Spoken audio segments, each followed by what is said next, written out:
Okay, cool. Kan julle my screen sien? Jebo. Romeine 7. Okay. So ek gaan weer net oor alles gaan wat ons natuurlik Sondag oor gesels het, dalk net bietjie meer in detail. En ek dink 'n discussion op die einde wat ons kan doen, Dion is ook net bietjie gesels oor wat is nog toepaslik van, as ons praat van die wet, weet daar is die morele wet, wat altyd nog was en nog is, wat toepaslik is op ons almal, elke persoon, en dan was daar die seremoniewette en die wat noem jy dit, die social wette en goeders van die Israeliete van daai tyd, wat dan nie van toepassing op ons is nie, en ons sal verduidelik hoe daai goedjies werk. Maar kom ons gaan deur dit, en dan op die einde van die aand, as ons bietjie daaroor gesels, net daar in het raak, sodat almal ook net verstaan, jy weet, as ons sê, wat se goedjies is nie applicable op ons, wat ons daarmee bedoel. So ons het obviously in Romeine 7, ons was bald, ons het die hele Romeine 7 deurgewerk, Sondag, in 'n baie vinnige tydperk.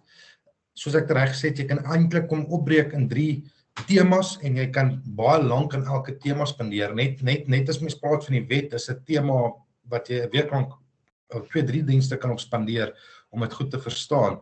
En so ook sonde, en dan die innerlike stryd. Maar Romeine, en hy so nogals by een gesit, dat die eerste gedeelte van hom praat fisies oor die vryspreking van die wet.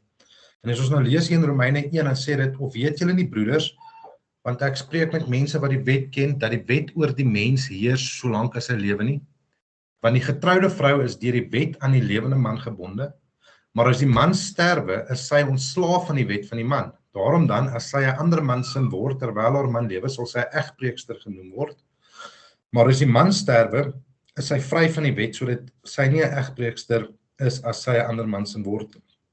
So my broeders, as julle dan ook ten opsigte van die wet dood deur die liggaam van Christus, om aan 'n ander te behoort, naamlik aan hom wat uit die dode opgewek is. Nou, ons lees oralste ook hoe die Bybel altyd verwys na Jesus as die bruidegom en ons as die bruid, so dit is hoekom Paulus ook hierdie vergelyking van die vrou gebruik, en ons gaan nou 'n bietjie in dit ingaan. Naamlik aan hom wat uit die dode opgewek is, sodat ons tot eer van God vrugte kan dra. Nou as ons gaan Paulus vergelyk die dood van 'n man, soos ons reg gesê het, wat 'n vrou toelaat, so die getroude paartjie, en die man gaan tot sterwe, daai wet van die trou is dan nou weg. So ons sal dit sien in die movies, en sien altyd until death do us part. En dit is basies om te beteken, die dood is die enigste ding wat ons kan skeiding gee van mekaar af, basies in terme van die wet van huwelik as 'n voorbeeld. So Paulus gebruik dit om vir ons te sê, ons is soos die vrou. Die oud is dood, wat ons aan getroud was, die ou lewe, die sonde, die vleeslike aspek, dit is tot dood deur die liggaam van Christus, en ons is dan nou aan hom, ons behoort nou aan hom as die bruid, aan die bruidegom, wat Jesus is, wat uit die dood uit opgewek is. So hy het daai vergelyking gebruik van die vrou en die man wat getroud is, om vir ons basies te kom verduidelik wat met ons gebeur, as ons dan nou, jy weet, tot die dood gaan in terme van die vleeslike aspek wat ons gelees het in Romeine 6, wat sê, jy is dan nou, die ou natuur het saam met Jesus gesterwe. So jy is nie meer in die ou natuur nie. So om net die paar notas deur te gaan, deur die kruisiging van Jesus en ons bevestiging dat hy ons verlosser en saligmaker is ons vrygespreek van die wet af. Romeine 6 vers 6 sê dit vir ons, aangesien ons dit weet dat ons oude mens saam met Christus gekruisig is, dis 'n verwysing na dit toe. Jesus is nou ons nuwe bruidegom, so ook kan ons die kinders van die Here wees as daardie dood gebeur het van die ou self nie, omdat ons onder die wet val. Eers na die dood kan ons Jesus se bruid wees en hy die bruidegom. En ek dink dit is krities om te verstaan is waar ek baie oor praat, en ek weet Dion praat ongelooflik baie daaroor, is dat soveel mense loop rond, maar so min wat rondloop as by naam, as ek dit so kan stel as Christene, maar so min van hulle het werklik daai dood gesterwe, die vleeslike dood gesterwe, en was werklik, jy weet het Jesus is hulle verlosser en saligmaker aanvaar. So, en dit is ek daar probeer sê, as jy kan nie 'n slaaf wees van die sonde, of onder die ou mens wees ten volle, en die Here dien nie. Die twee werk hier, dit is soos 'n vrou wat getroud is en iemand, haar man lewe nog, sy kan nie nou 'n ander man gaan trou terwyl haar man nog lewe nie. En dit is wat Jesus nou basies gebruik in daai vergelyking, en Paulus nou gebruik in daai vergelyking van ons, en dit is krities om te besef, en dis hoekom ons altyd sê, daar moet 'n verandering plaasvind in jou. Daar moet 'n renewal wees, daar moet 'n rebirth wees, 'n regeneration, ons 'n nuwe creature, 'n new being, 'n newborn, jy weet, jy's 'n reborn. So die bottom line is, dit verwys alles na dit toe, om te sê, jy's glad nie meer deel van dit toe. Ons lees verder, net om vers 5 en 6 op te breek, want toe ons in die vlees was, het die sondige hartstogte wat deur die wet kom in ons lede gewerk om vir die dood vrugte te dra. Maar nou is ons ontslaaf van die wet waardeur ons gebonde was, aangesien ons dit afgesterf het, sodat ons dien in die nuwigheid van die gees en nie in die oudheid van die letter nie. So, kom ons kyk gou waarna toe verwys die vlees. Die vlees verwys na 'n paar, dit verwys ook tot die fisiese aspek van ons toe, wat ons is geestelik en ons is vleeslik. Die vleeslik gaan tot sterwe kom eendag te. Ons gaan jou op daarso, maar geestelik gaan jy aan lewe. Maar die vlees wat Paulus hulle ook na hier toe verwys, is die onbekeerde of ongeredde menslikheid. Dit is toe ons nog in die vlees was. Dit is ons sê altyd in die moderne tyd praat ons van dit is toe ons in die wêreld was. Dit is 'n lewe apart van God. Dit is die slaaf van die sonde natuur. En wat sê ons hierso? Paulus sê ons sondige hartstogte wat deur die wet kom. Wat bedoel hy met ons sondige hartstogte wat deur die wet kom? Nou ons het dit gelees, ons het daaroor 'n bietjie aangeraak Sondag, so ek wil net bietjie meer in detail in dit gaan. Romeine 7 vers 7 sê dit vir ons. Dit verwys na, wat hy daarmee bedoel is, dit verwys na die feit dat die sonde kom deur die wet. Okay? In 'n mate, kom die sonde deur die wet, of die sonde word geopenbaar deur die wet. En dis wat Romeine 7 sê, 7 vers 7 sê, dit sê, wat ons sê, is die wet sonde? Nee, stellig nie, inteendeel, ek sou die sonde nie anders as deur die wet geken het nie. Want ek sou ook die begeerlikheid nie geken het as die wet nie gesê het, jy mag nie begeer nie. Okay? Met ander woorde, as dit nie was vir die wet nie, kon ek nie my sonde sien as sonde nie, want ek sou nie geweet dit is verkeerd nie. Ek vertrou, ons sou almal net dit as normaal gesien het om te begeer, of om te steel. Dit sou nie, jy weet, die wet was daar vir ons gegee om vir ons te wys dat dit verkeerd is, maar nou, omdat die wet dit vir ons wys, openbare die sonde in ons. Omdat die wet vir my sê, jy mag nie die goed doen nie, openbare die sonde vir ons in daai opsig, binne in ons. Want ons moet onthou, die wet van God beskryf God, die wet van God is volmaak, die wet van God is goed, daar's net goedheid in sy wet. En ek het net hier op die kant, net so 'n paar ou goedjies hier uitgehaal, van Psalm 19, as ook Psalm 119, van hoe die mense wat die wet reg verstaan het, veral soos Dawid en dan Paulus homself, toe hulle die wet verstaan, eintlik wat die wet van God beteken. Die wet van die Here is volmaak, Psalm 19 vers 8, Psalm vers 9, die bevele van die Here is reg. Psalm 119 vers 97 sê hulle, hoe lief het ek u wet? Dit is my bepeinsing die hele dag. Dit is waarna toe ek fokus die hele dag om te doen. U woord, wat dan ook in daai tyd nou die wet is, want dit was die eerste 5 boeke gewees, was die wet van God, is 'n lamp vir my voete. en 'n lig vir my pad. Dan kry jy nou Nuwe Testamentiese skrif wat verwys na die goeie wet van God, Romeine 7:12 wat ons hier in gaan lees vandag. Dis is die wet heilig en die gebod is heilig en regverdig en goed. So niks van God se wet is verkeerd nie. Dit is absoluut goed. So Paulus sê hier vir ons in vers 7, nee, dit is nie die wet wat sonde gebring het in die sin van, dit is nie die sonde, die wet is die sonde nie. Die wet het die sonde geopenbaar wat binne in ons is.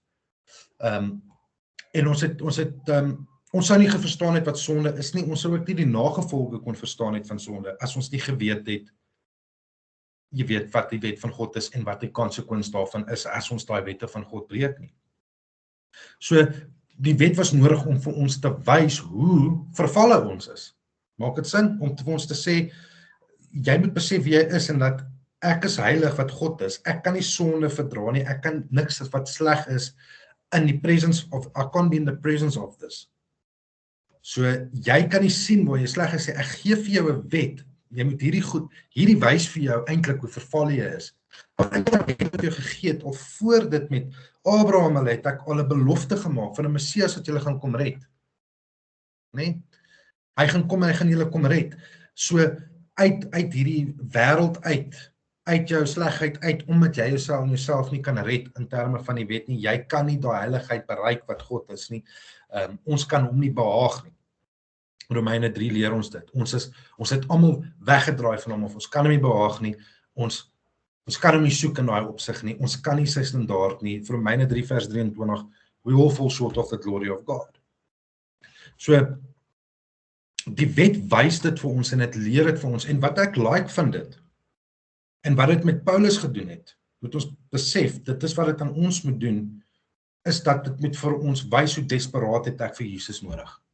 Hoe desperaat het ek vir God nodig in my lewe.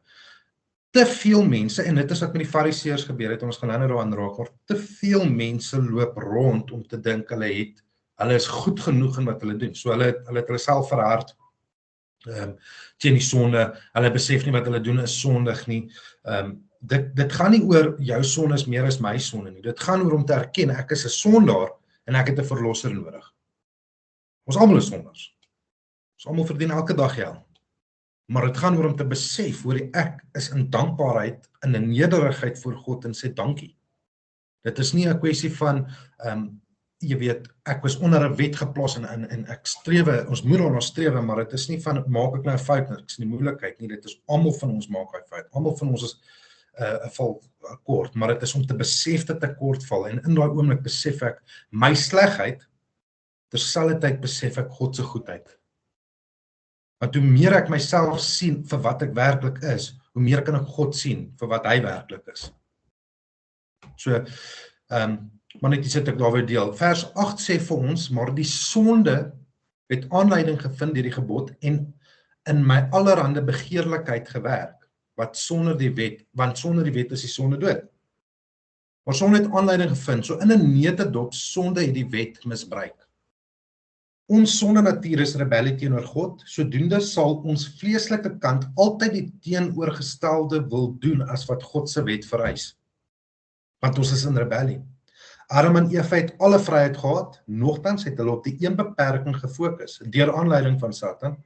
Hulle het in 'n rebellie opgetree. Van daaraf is die natuur van die mens om in 'n rebellie te wees. Efesiërs 2, ons was almal dood in ons sonde. Dit gee vir jou 'n idee van die rebellie van die mens. Ons was die kinders van die ongehoorsaamheid gewees. Dit sê vir jou, was rebellies. Deur ons rebelliese natuur vind ons die verbode dinge meer aanloklik. Kom ek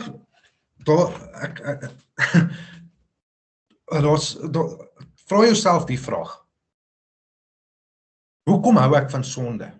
Hoekom hou ek van sekere goed wat verkeerd was? Toe ek nou in die wêreld was, nou weet hopelik hou ons minder van dit, maar toe ons in die wêreld was, hoekom het ons, dit was lekker, dit het aanloklik gelyk om hierdie sonde te pleeg. Dit is maar net wat dit is. Dit is ons rebelliese natuur binne ons. Jou pa en jou ma het vir jou as 'n tiener gesê, jy mag nie vanaand uitgaan en jy beter gaan leer by 'n vriend as jy sê daar gaan oorslaap.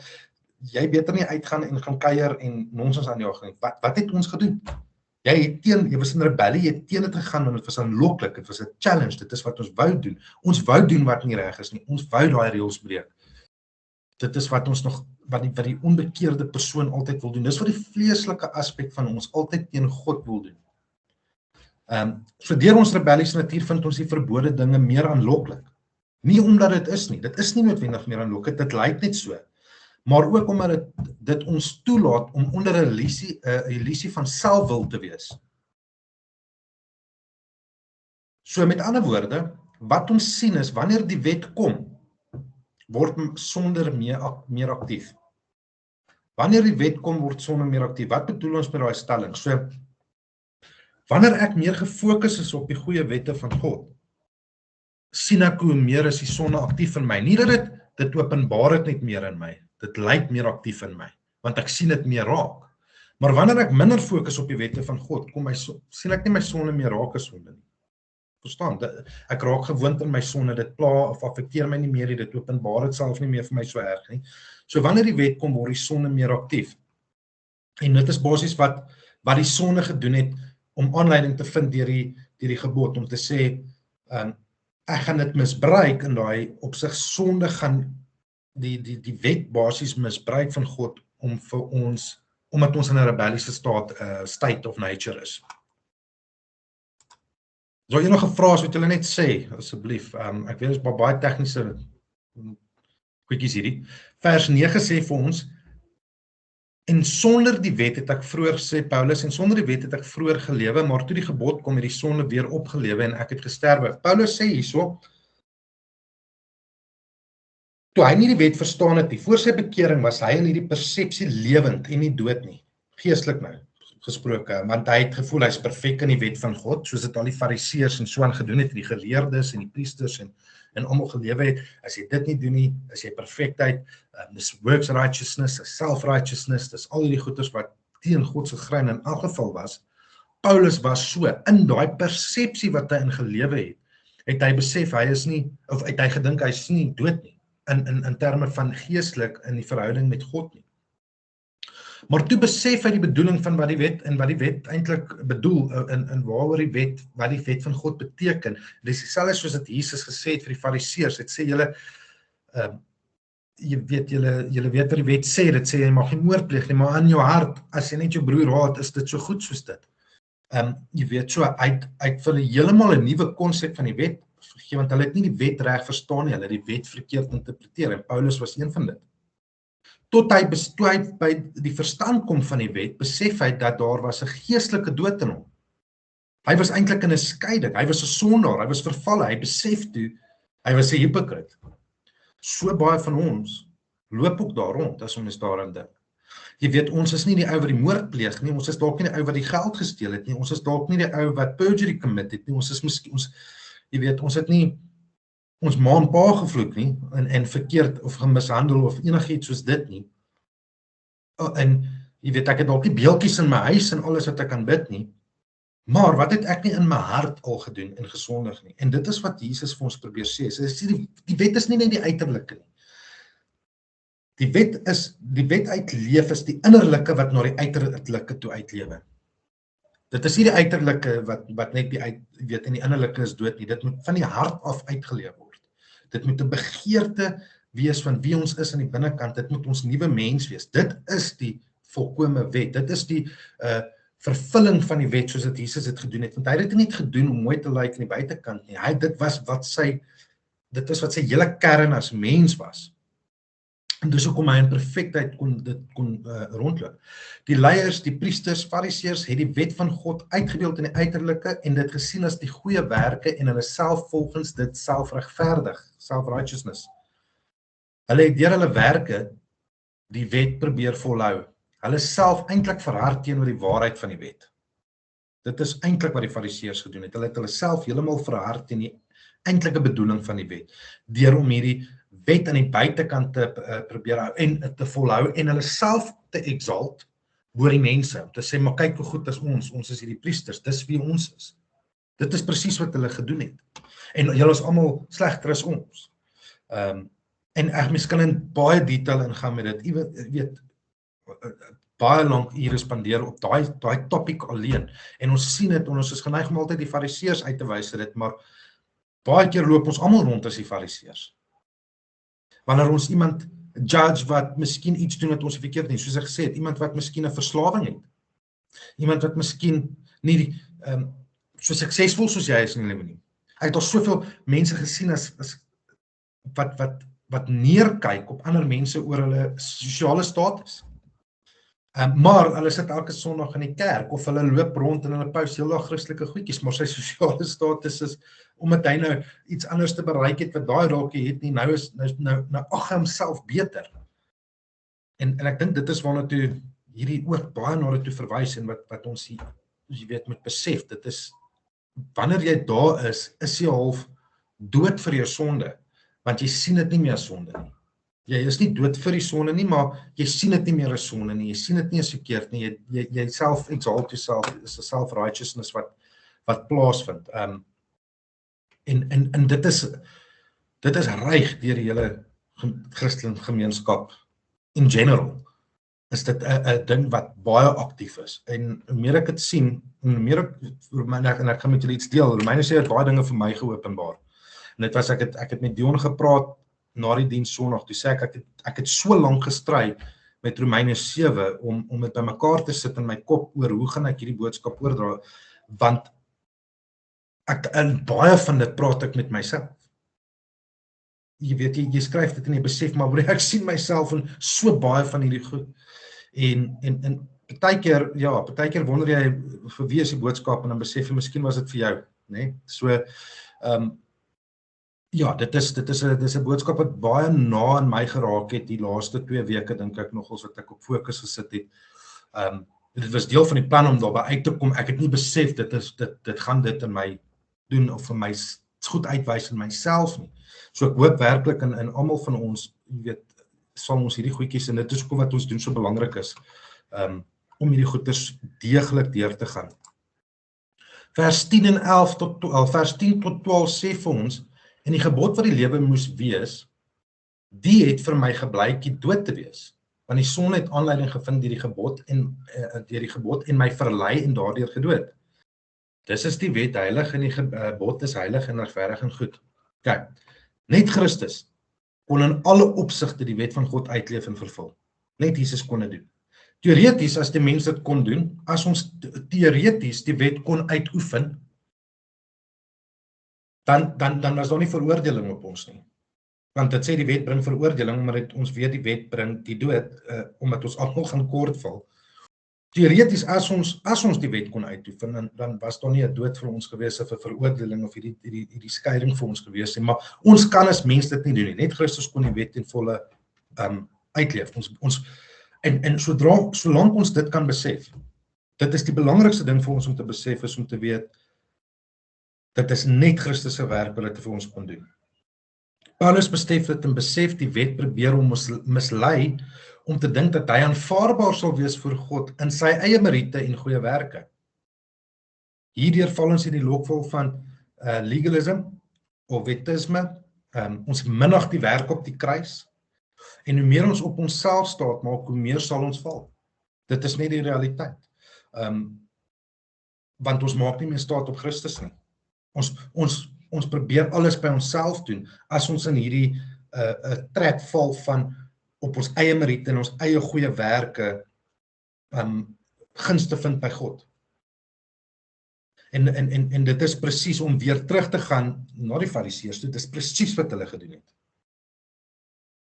Hulle het hulle verlossing gebind op hulle werke, op hoe hulle leef en uitleef, sonder, maar wat in die openbaar is, sonder om eintlik intern daai totale oorgawe of totale oorgee gegee aan die Here. Vers 13 begin ons met die innerlike stryd wat elkeen van ons elke dag mee sukkel.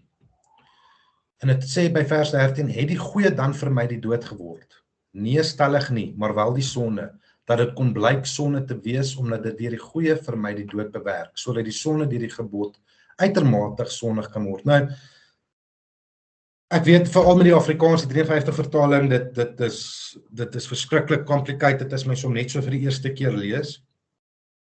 Basies moet ons verstaan, die sonde is die oorsaak van die dood, nie die wet nie. So jy het die goeie, dit is die verwysing na die wet toe. Die wet is goed, ons het nou net in vers 12 gelees, die wet is goed, dit is heilig, dit is nie die oorsaak van die dood nie, dit is bly die sonde wat die oorsaak is van die dood. Sonde misbruik die wet as 'n wapen, sodat deur die goeie gebod, sonde, meer sonde sal word. Met ander woorde, en hierso is 'n stelling, met ander woorde, sonde op sy eie sal minder skade maak as sonde wat deur die wet geopenbaar is. En hoekom ek dit sê is, as gevolg van die rebellie van die mens. Die rebellie van die mens is altyd teenstand die vleeslike aspek, die ongeredde, unredeemed humanist, soos dit John MacArthur van praat, sal altyd in rebellie wees in God. Hy sal altyd die teenoorgestelde van God se wet wil doen, soveel as dit hy kan.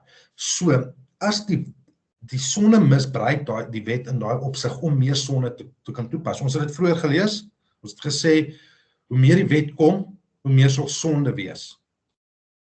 Die wet wys vir ons hoe ernstig ons 'n verlosser nodig het. Ons is sondaars en ons kan nie onsself red nie. Galasiërs 3 vers 19, vers 22 beskryf Paulus dan, wat beteken die wet? Hy sê, wat beteken die wet dan? Dit is bygevoeg, kies vir daai spelfout, weens die oortredinge, totdat die saad aan wie die belofte gedoen is sou kom, en dit is deur die engele beskik, deur tussenkoms van die middelaar, en die middelaar is nie net vir een nie, maar God is een. Is die wet dan teen die beloftes van God? Nou, as ons dan gaan kyk na die beloftes van God, moet ons teruggaan na die patriargs, Abraham en daai mense, daar was 'n belofte in hulle gemaak, en die belofte van Genesis regdeur tot Openbaring is tot, kom ons sê, die Nuwe Testament toe is die belofte van die koms van die Messias, en dan van Matteus of is die Messias dan nou hier, en dit is ons belofte dat ons gered is deur sy werke, wat hy op die kruis gedoen het, deur sy dood is ons gered. Vir hulle was die belofte van dat hy sal kom, en dit is wat Abraham al aan vasgehou het. Jy weet, Abraham het sy beste gedoen om die wet toe te pas in 'n heiligmakingsproses en die regte lewe, maar hy het baie foute gehad. En dan sê Romeine 4 vir ons, hy is nie gered deur sy werke nie. En dit sluit in om my wet toe te pas in al die goeders nie. Hy is nie gered deur dit nie. Hy is gered omdat hy geglo het. Dit het tot geregtigheid vir hom gegaan. So, dit het niks te doen gehad met hoe hy uitgebeeld het, sy lewe uitgebeeld het en so iets nie. Maar so waar was ons? Is die wet dan teen die belofte van God? Nee, so die wet en die belofte van God is nie in teenstryd met mekaar nie. Want as daar 'n wet gegee was wat krag het om lewend te maak, dan sou die geregtigheid werklik uit die wet wees. Met ander woorde, as die wet ons kon lewend maak, dan was daar nie die belofte van God, van Jesus Christus nie. Dit was nie nodig nie. Maar God het geweet, ons sal nie op ons eie daai geregtigheid kan bereik nie. Ons het dit nou gesê. Daarvoor moes hy sy seun gee, die belofte, die Messias. Die wet het werklik dit vir ons net uitgebeeld om te wys hoe desperaat ons hom nodig het. Maar die skrif het alles ingesluit onder die sonde, sodat die belofte uit die geloof in Jesus Christus aan die gelowiges gegee kan word. So die skrif wat na die wet toe verwys het, alles ingesluit onder die sonde, sodat die belofte uit die geloof in Christus aan die gelowiges gegee kan word. En dit is waar dit op neerkom. So dit is eintlik die doel van die wet. Die doel van die wet is om te sê, die doel van die wet is 'n uitbeeld van God se goedheid, sy absolute heerlikheid, dit is volkome, dit is perfek die wet van God. In dieselfde tyd wat die wet vir ons wys, is ons is nie dit nie. Simpel soos dit, ons is nie daai dinge nie. In daai oomblik wys dit ook vir ons hoe desperaat ons nodig het vir Jesus Christus as ons verlosser. So die wet het 'n absolute perfekte doel en hy werk sy doel perfek uit soos hy dit moet doen. Sondige misbruik om net en mense misinterpreteer, die Fariseërs en baie ons as Christene en legalism en al daai goed misinterpreteer die doel agter die wet. Vers 14 sê vir ons, want ons weet dat die wet geestelik is, maar ek is vleeslik, verkoop onder die sonde. Nou net op daai, ek wil gou teruggaan na vers 5 toe het ons gelees, terwyl ons daar is, want ek het Sondag sê ek wil teruggaan en toe vergeet ek dit. Vers 5 sê, want toe ons in die vlees was, Want toe ons in die vlees was, dit verwys toe ons onbekeerd was, toe ons ongered was, die unredeemed human wat ons was. Okay? Nou sê hy, want ons weet die wet geestelik is, maar ek is vleeslik, verkoop onder die sonde.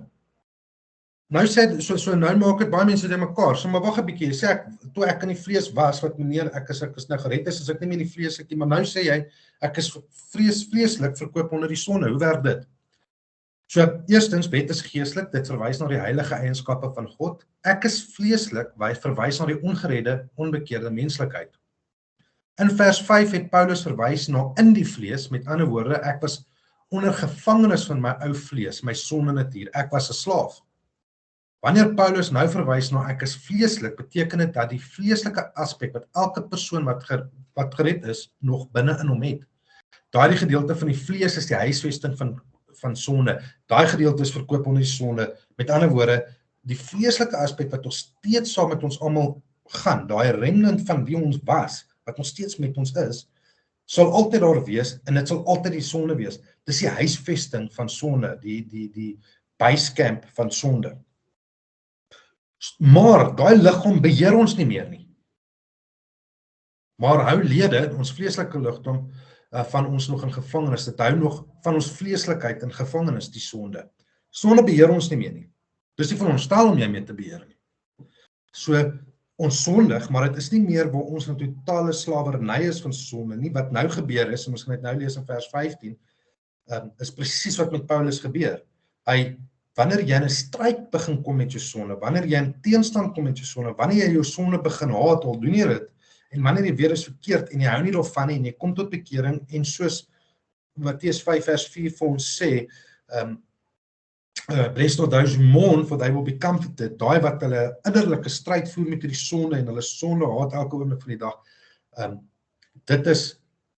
dit is om te weet dat jy is buite, jy is nie meer 'n gevangenis van sonde nie, jy is nou in beheer van dit, maar dit is nog iets wat toepaslik is in jou lewe, dit gaan altyd daar wees.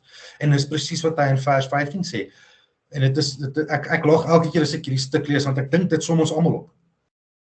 Want wat ek doen, weet ek nie, want wat ek wil, dit doen ek nie, maar wat ek haat, dit doen ek.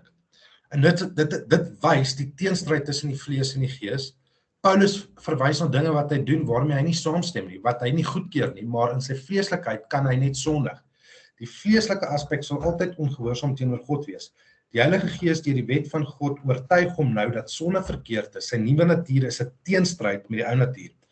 En dit is daai konstante fight wat enige kind wat gered is deur God by die ou natuur.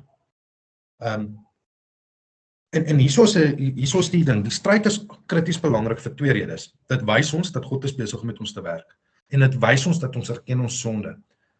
Daar's baie ouens wat rondloop en mense mislei om te dink dat as jy 'n gered kind van die Here is, jy's sondeloos.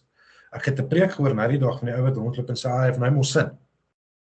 En ek het dit daar afsit, een van die televangelists. En dit mislei mense, want nou wat gebeur met daai geredde persoon as hy sondig? Om te dink hy het nie meer sonde nie. Al wat hy gaan doen is, hy gaan net terugval in daai sonde, want hy kan sien, maar hoorie hy gaan dit self try doen, hy gaan dit self probeer justify, hy gaan probeer harder nie in sy eie krag, jy weet, en hy gaan homself begin betwyfel. Want hoorie, maar daar sê ek is nie in sonde, jy's nie meer in sonde nie, maar hoekom sondig ek? En dis hoekom dit baie krities is vir elkeen van ons om die woord van God te bestudeer, want ons kan bitter vanaand, ons gaan weer terug, ek weet ons sê dit elke week, jy kan bitter vanaand mislei word deur misinterpretasie. Jy kan is daar 'n self-righteous oues wat preek en vir jou sê, hy het nie sonde in hom nie. Almal het sonde gehad. Paulus sê vir ons in Romeine 7, sy stryd. Dit is, en dis Paulus, iemand wat ons toe na kan opkyk as 'n mens, en hy weet wat vir ons die evangelie, die Romeine gebring het, en al die boeke gebring het, 70% van die Nuwe Testament geskryf het, wat vir ons daai goedjies gebring het, en vir ons leer elke dag in sy woord, wel, die Here het hom gebruik, maar hy wat getroue was aan die Here om dit vir ons te bring. sê hy het hierdie stryd. So, elkeen van ons het hierdie innerlike stryd met sonde, en as ons nie daai stryd het met sonde nie, moet ons osself begin question, hoekom het ek nie daai stryd met my sonde nie? Het ek daai spesifieke ding dalk oorwin? Dis great, as jy het, is dit fantasties, en jy weet, 'n verslawing te oorwin is goed, en daai goed, dit gebeur, maar daar is daagliks dingetjies wat ons op kort val, en dit is menslik.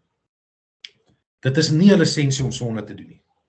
Ons moet dit ook baie mooi verstaan, ons moet ook na die ander kant van dit verstaan. Baie mense loop rond in daai stryd om te sê, wel, ek's 'n sondaar, ek kan maar net so wel aanhou doen wat ek doen, want ek gaan altyd sondig, en Paulus sê ek's 'n sondaar, so sy genade is groot. Ons het laas oor gelees in Romeine 6, daar is 'n heiligmakingsproses, daar is 'n strewe na heiligmaking toe, daar is 'n proses wat moet gebeur. Enige persoon wat dit dink, is of verraai heeltemal, of hy's net nie gered nie, simpel soos dit. Dis maar net, jy kan nie andersins, dit is verkeerd om so te dink, en dit is, jy word geoortuig deur die Heilige Gees om anders te dink as dit. So, dit is my opinie, die mense mag dalk met my stry, maar dis my opinie. Vers 16 sê vir ons, en as ek doen wat ek nie wil nie, dan stem ek die wet toe dat dit goed is. Paulus se nuwe natuur bewys dat hy die sonde nie goedkeur nie, 'n ongelowige of 'n onbekeerde persoon se natuur sal sonde lief hê en goedkeur. Is eintlik maar basies wat hy daar sê. Nou sê maar nou is dit nie meer ek wat dit doen nie, maar die sonde wat in my woon. Ons nuwe natuur is geestelik. Dis kom altyd vir ons sê. Ons moet in die gees loop, nie meer in die vlees nie. Ons is nou 'n slaaf aan geregtigheid.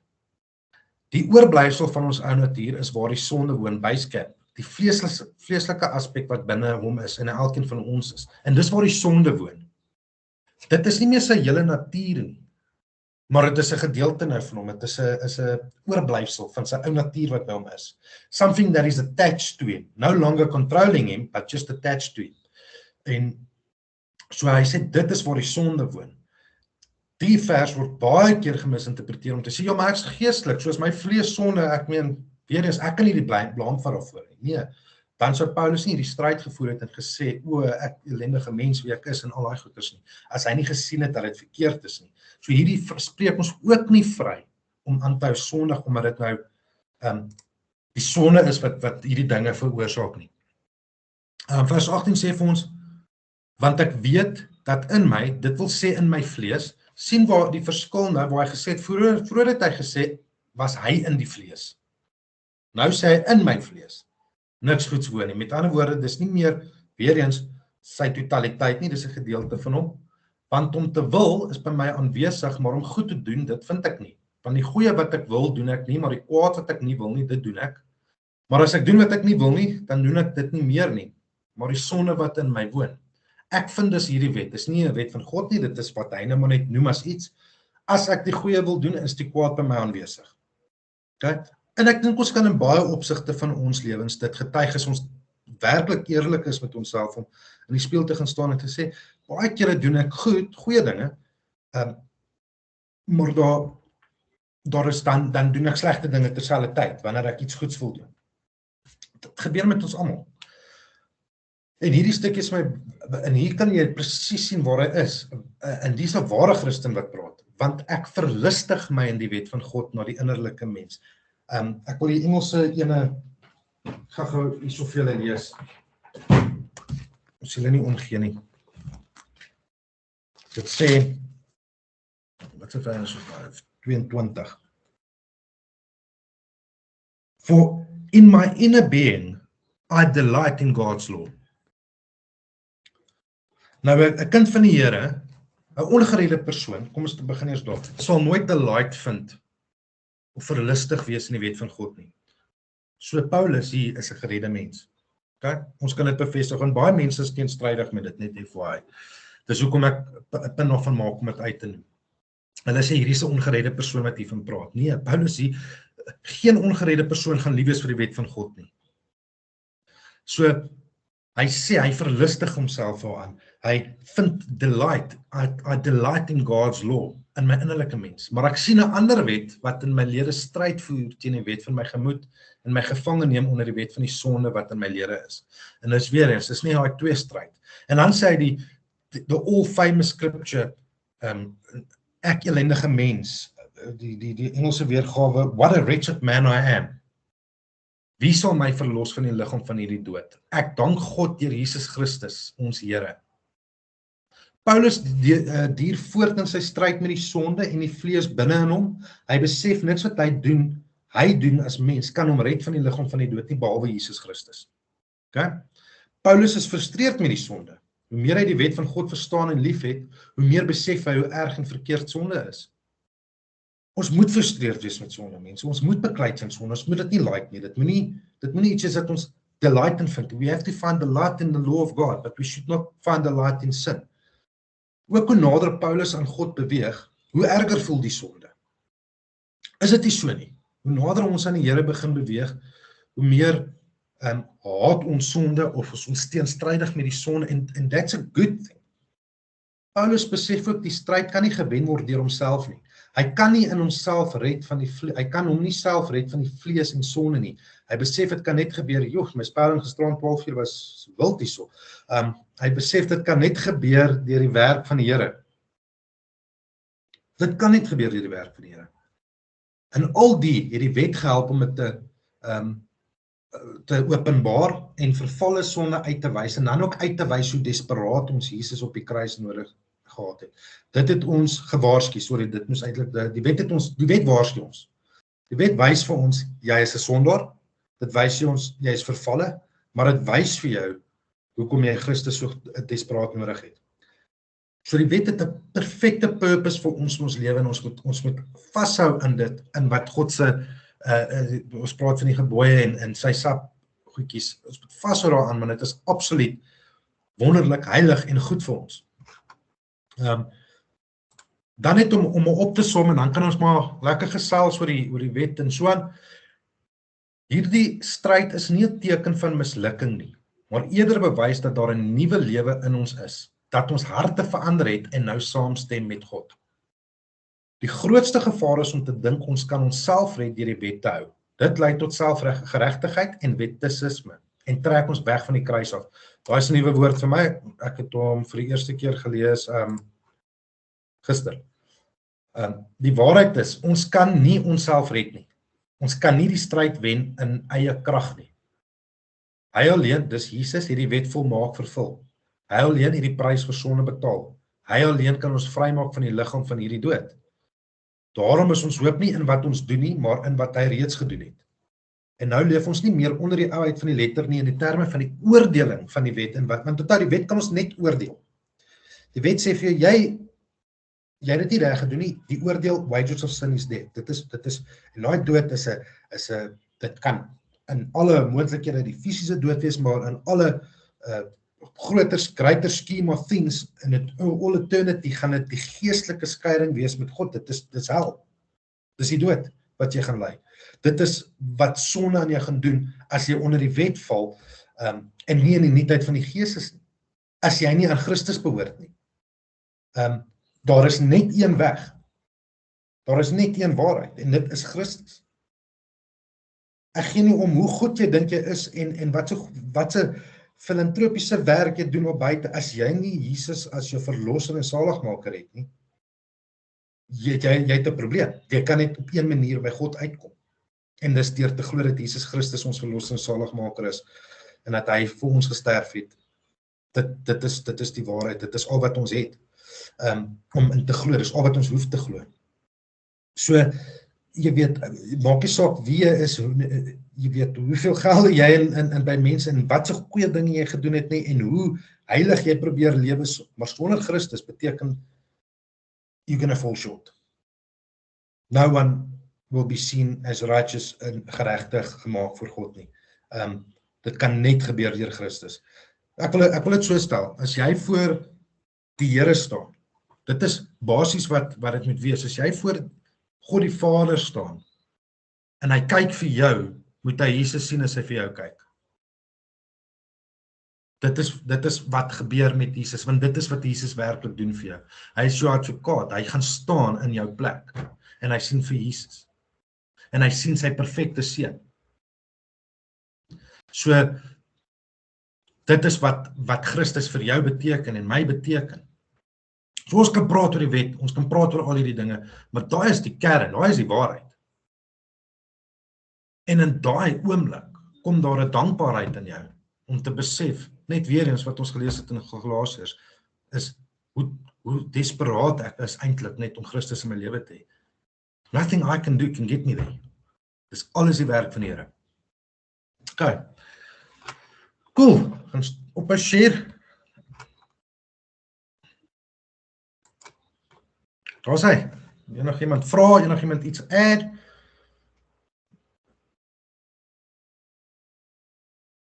Het ek julle so in die slaap gepraat? Nee, dan moet seker baie vrae wees, en ek meen ons praat oor sonde. Baie vrae. Alles stupid stil. Hallo julle. Hallo Lulu. So, my eerste vraag is, kan 'n geredde persoon terugval in die wêreld? Ja, en terugval in sonde. Dit gebeur. Dit gebeur en die righteous may fall 7 times. Dit is net iets wat jy nie, mens moet baie versigtig wees met daai, en ek dink Dean en Dion sal hierso by add ook, jy moet baie versigtig wees met dit ook, want baie keer loop mense rond as geredde mense in hulle eie reg en hulle eie manier en val gereeld terug in die wêreld, en maar daai persoon het nog nooit werklik 'n totale reddingskap gehad van die Here af, 'n totale change of heart gehad nie.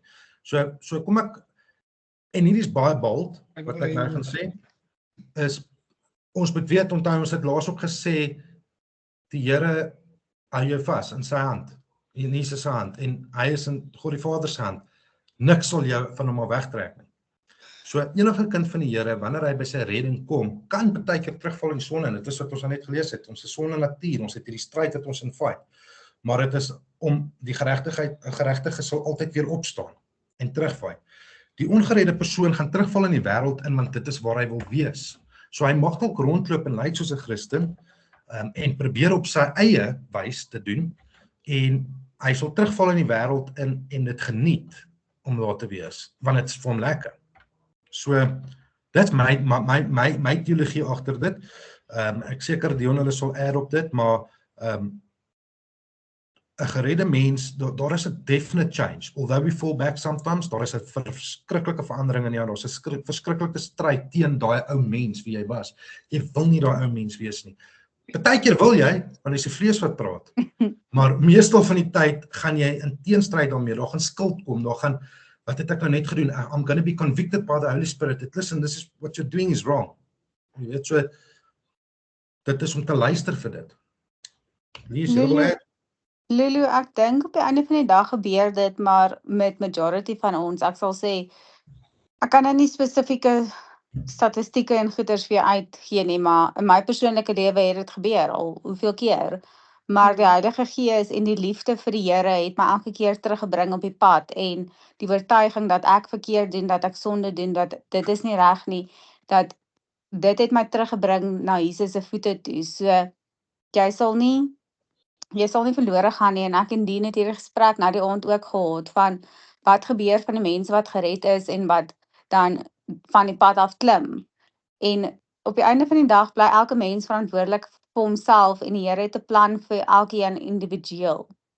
So dit beteken nie dat hy nie meer in sy hand is, soos wat Martin gesê het nie. So ja, dit kan gebeur, maar die Here se liefde gaan jy terugbring op die regte plek, gaan die persoon in jou lewe, of gaan die persoon vir wie jy bid, gaan hom daarby deurbring, en partykeer is dit ook iets waardeur hulle moet gaan, om karakter aangeshape word, want die Bybel sê hy is die pottebakker, en ons is die klei, en dis wanneer ons karakter geshape word, sodat ons dan nou weer kan wees, sy skepping om voor te leef in die wêreld.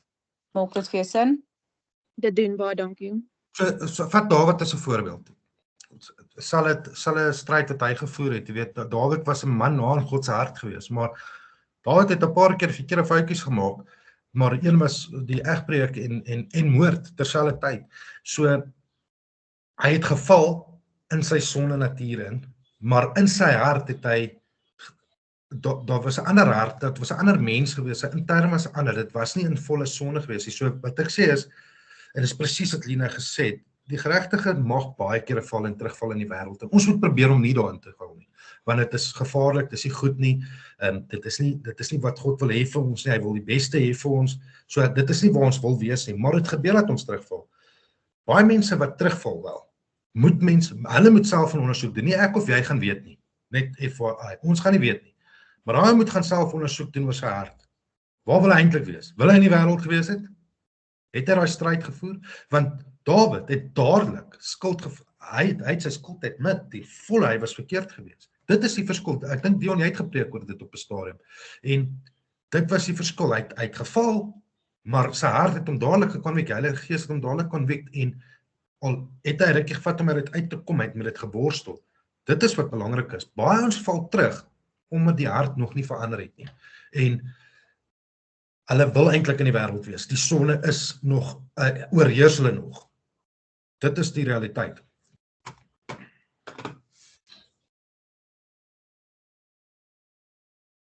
Help dit? Dit doen, baie dankie. Ek wag vir Dion of hy nie dalk iets wil bylas nie. As hy nie iets het om by te las nie, het ek 'n volgende vraag. Kyk. Dit is jy vra altyd vra. Ek kan dit basies net eenvoudig kyk. Martin en Nele het nou basies vir jou mooi verduidelik en so such a ons moet ook net nie vergeet dat ons moet onthou dat ons lewe, ons is gebore in sonde in. So nou die sondige lewe is reg rondom ons. Dit is alomteenwoordig. Dit is ons gaan nie, jy gaan nooit jou hele lewe lank weg gaan hardloop van sonde af nie. Doesn't matter how hard you try, you will not be able to escape sin. Maar wat ons kan doen is, en ek het gister actually daarna geraak, en dit is presies wat die vyand vir ons probeer doen is, hy gebruik reeds die sonde om vir ons illusie te skep van die realiteit. En ek dink ek het dit met Martin ook genoem, om die realiteit van ons af weg te hou. Hy gebruik he uses this illusion, hy gebruik illusie, en hy gebruik sonde om die illusie vir ons voor te bring, om ons weg te trek van die reinige, regte waarheid van God af. Om te sê dat ons is werklik vry deur Jesus gemaak, ons is werklik vry in God, en hy probeer ons heeltemal van dit af weggaan. Daarom laat ons altyd, elke dag so baie fokus op ons sonde en ons terugvallende toestand, dat ons nie die werk van God kan uitdruk nie.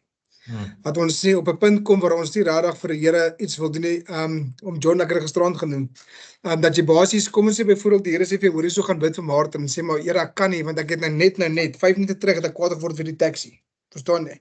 So die vyand gebruik dan daai illusie van die sonde, as jou is 'n teruggevallende in die sonde, en as jy's vuil, jy kan nie God se werk doen nie. Met ander woorde, jy is nie goed genoeg of waardig genoeg om God se werk te doen nie. En dit is dan wanneer dit vir jou voel as 'n kind van God dat jy terugval in die sonde. En dit is wat ek wil noem, dit is waar die wet gekom het. Kyk, die wet het gekom om te sê dat dit het ons gewys wat is sonde.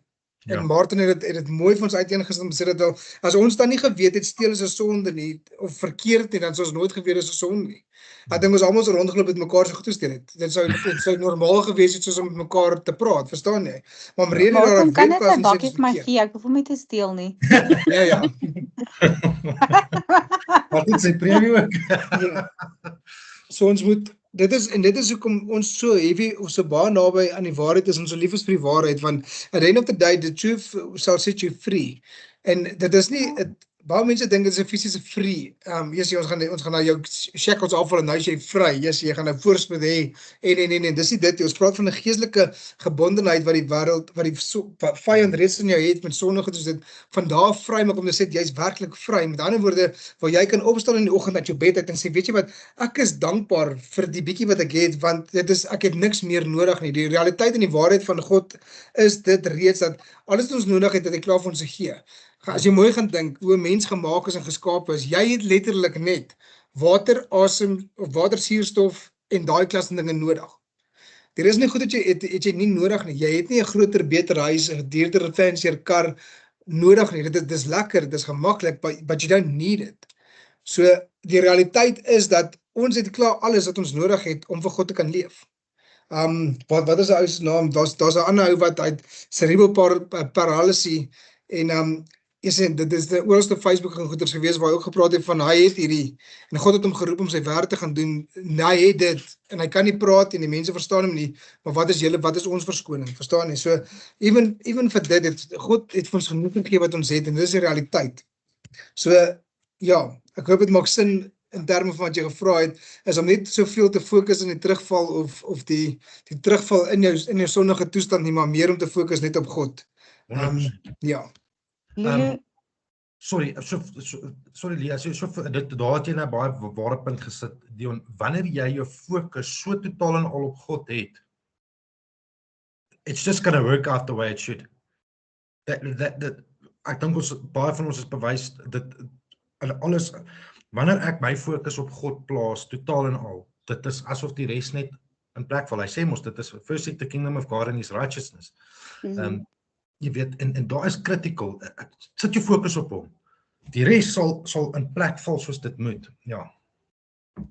Lulu, ek dink in die meeste gevalle wanneer so iets gebeur, en ek praat nou uit my vroeër jong dorpsdae en my baie jonger dae, wanneer so iets gebeur het, of wanneer mense dit sien in iemand, is daar gewoonlik 'n geval wat gebeur, 'n traumatiese geval, 'n event, 'n teleurstelling, iets gebeur in daardie persoon, en dan is die gemaklikheid om die wêreld te kies, waar die waarheid is om die Here te kies.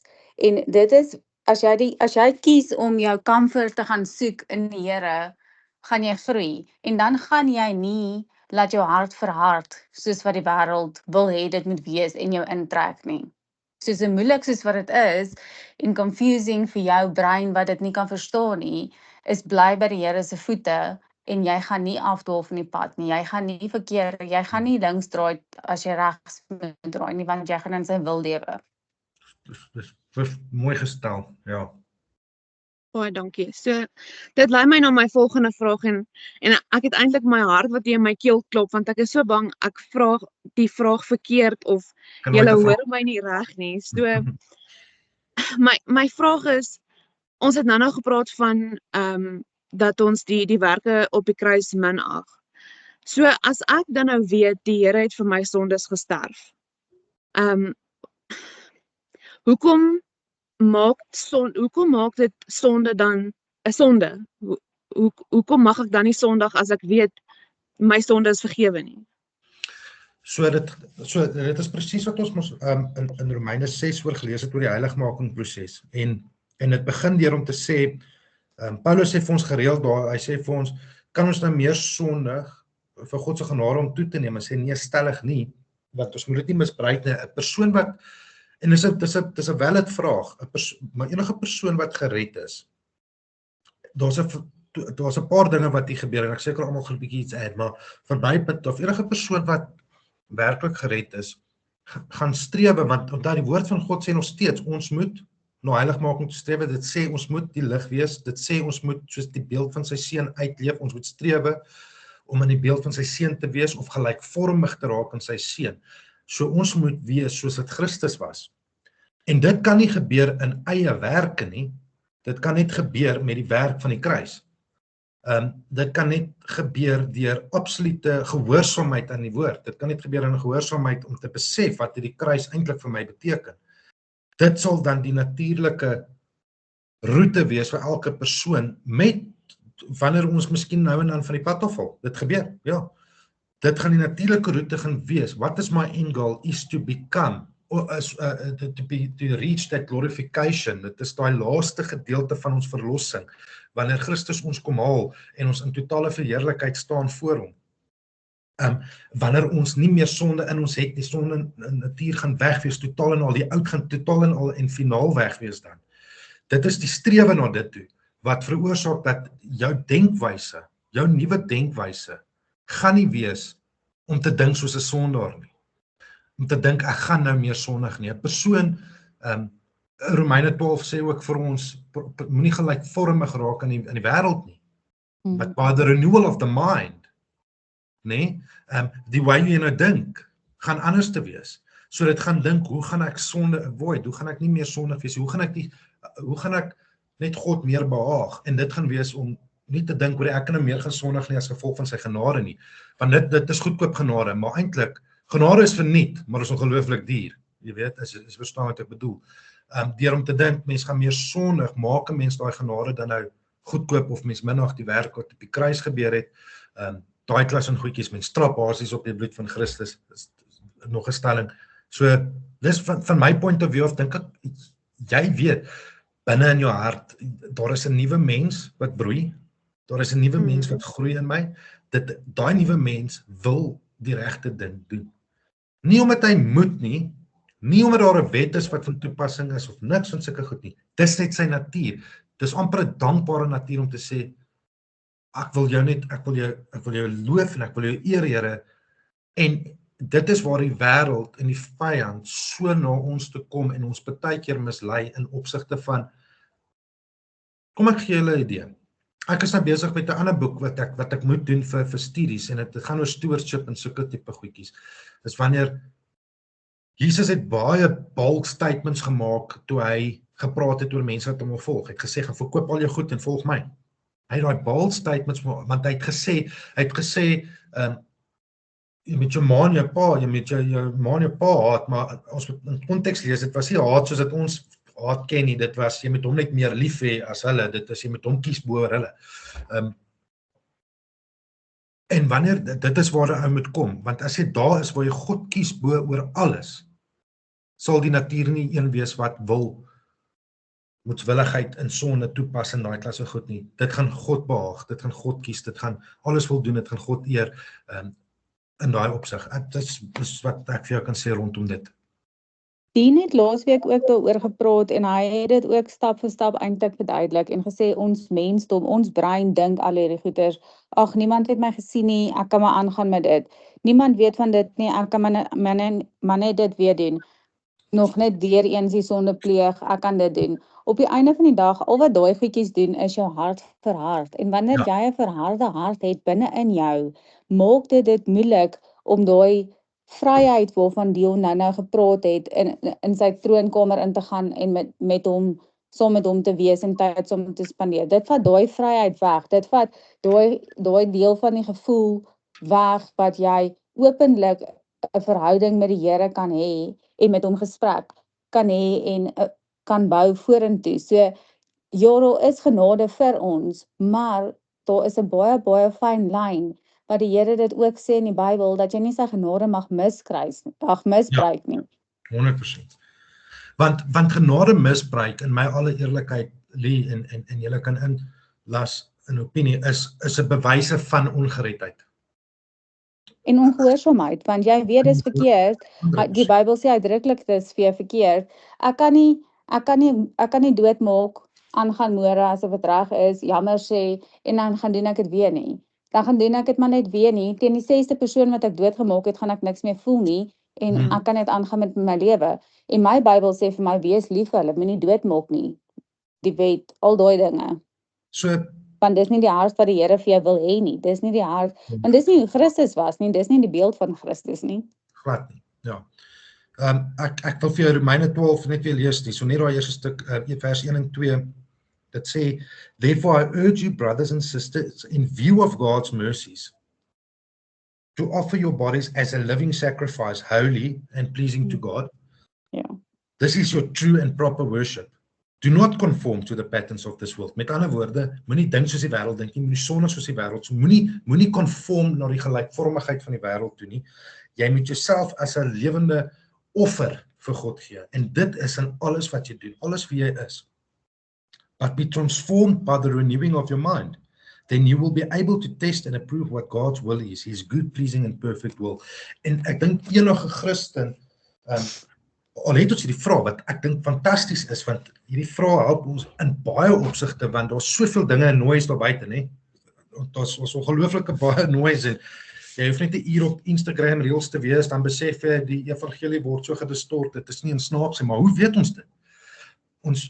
Daar's critical goed wat belangrik is, die res is noise, Jesus het vir my gesterf, ek is vervalle, hy het my gered, en ek moet myself opoffer vir hom, elke dag. That's what I need to do.